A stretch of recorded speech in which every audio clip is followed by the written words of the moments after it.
ಭಾಲ್ಕಿ ಹಿರೇಮಠ ಸಂಸ್ಥಾನದ ಪರಮ ಪೂಜ್ಯರಾಗಿರುವಂತಹ ಡಾಕ್ಟರ್ ಬಸವಲಿಂಗ ಪಟ್ಟಾಧ್ಯಕ್ಷರ ಮತ್ತು ಗುರುಬಸವ ಪಟ್ಟಾಧ್ಯಕ್ಷರ ಪಾದಕ್ಕೆ ಹಣೆ ಮಣಿದು ಇವತ್ತು ಶ್ರೀ ಪೂಜ್ಯ ಶ್ರೀ ದೀಪಯೋಗಿ ಕಂಠಯ್ಯ ಸ್ವಾಮಿಗಳವರ 5ನೇ ಪುಣ್ಯ ಸ್ಮರಣೋತ್ಸವ.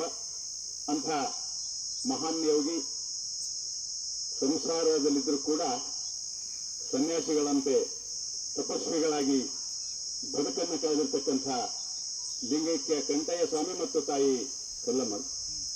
ಕಲ್ಲಮ್ಮ ತಾಯಿಯವರ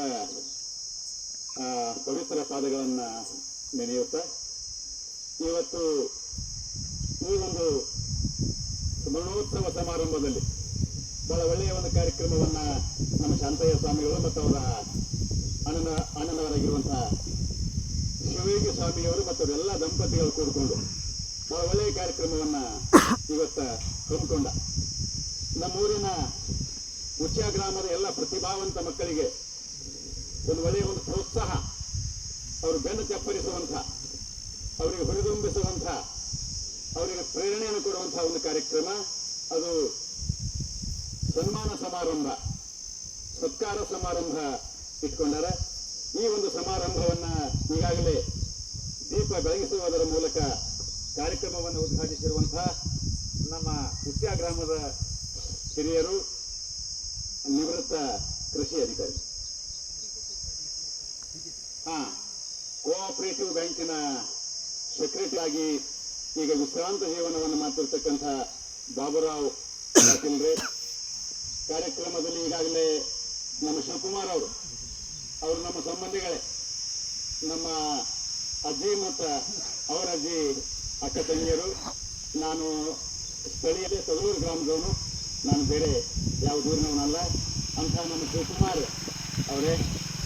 ಆಮೇಲೆ ಈಗಾಗಲೇ ನಮ್ಮ ಸಂತೋಷ್ ಅವರು ತಮ್ಮ ಅನುಭವವನ್ನು ಹಂಚಿಕೊಂಡಿದ್ರು.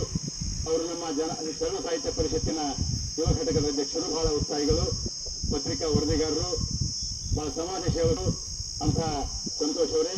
ಆಮೇಲೆ ವೇದಿಕೆ ಮೇಲೆ ನಮ್ಮ ಶಾಂತಯ್ಯ ಸ್ವಾಮಿಗಳು, ಅವರು ಬಹಳ ಶಾಂತಯ್ಯ ಅಂದ್ರೆ ಶಾಂತ, ಹೆಸರಿಗೆ ತಕ್ಕಂತೆ ಅವರ ಬದುಕು. ಯಾಕೆ ಅಂತಂದ್ರೆ ಅವ್ರ ತಾಯಿ ತಂದೆ ಅವ್ರ ಹೆಸರು ಶಾಂತಯ್ಯ ಅಂತ ಇರ್ತಾರೆ, ಇನ್ನೊಬ್ಬ ಶಿವಯೋಗಿ ಅಂತ ಇರ್ತಾರೆ. ಆ ಪೂಜ್ಯ ತಂದೆ ತಾಯಿಗೆ ತಕ್ಕ ಮಕ್ಕಳಾಗಿ ಅವ್ರ ತಾಯಿ ತಂದೆಗಳನ್ನು ನೆನೆಸ್ತಕ್ಕಂಥ ಒಂದು ಕಾರ್ಯಗಳನ್ನು ಹಮ್ಮಿಕೊಳ್ತಾ ಇದ್ದಾರೆ ಅಂತ ಶಾಂತಯ್ಯ ಸ್ವಾಮಿಯವರೇ. ನಮ್ಮ ಸಂಚಾಲಕರು ಸಿದ್ಧಲಿಂಗ ಅವರೇ, ಕಾರ್ಯಕ್ರಮದಲ್ಲಿ ಭಾಗಿಯಾಗಿರುವಂಥ ಎಲ್ಲ ಶಾಂತಯ್ಯ ಸ್ವಾಮಿಯವರ ಕುಟುಂಬ ವರ್ಗದವರೇ, ಅವರ ಆಪ್ತ ಬಂಧು ಬಳಗವೇ, ಈ ಒಂದು ಕಾರ್ಯಕ್ರಮದಲ್ಲಿ ಸನ್ಮಾನವನ್ನ ಗೌರವವನ್ನು ಸ್ವೀಕರಿಸಿ ಬಂದಿರತಕ್ಕಂಥ ಎಲ್ಲ ಸಾಧಕರೇ, ಅವರ ಪಾಲಕರೇ, ತಮ್ಮೆಲ್ಲರಿಗೂ ಭಕ್ತಿಯ ಶರಣಾರ್ಥಿಗಳು.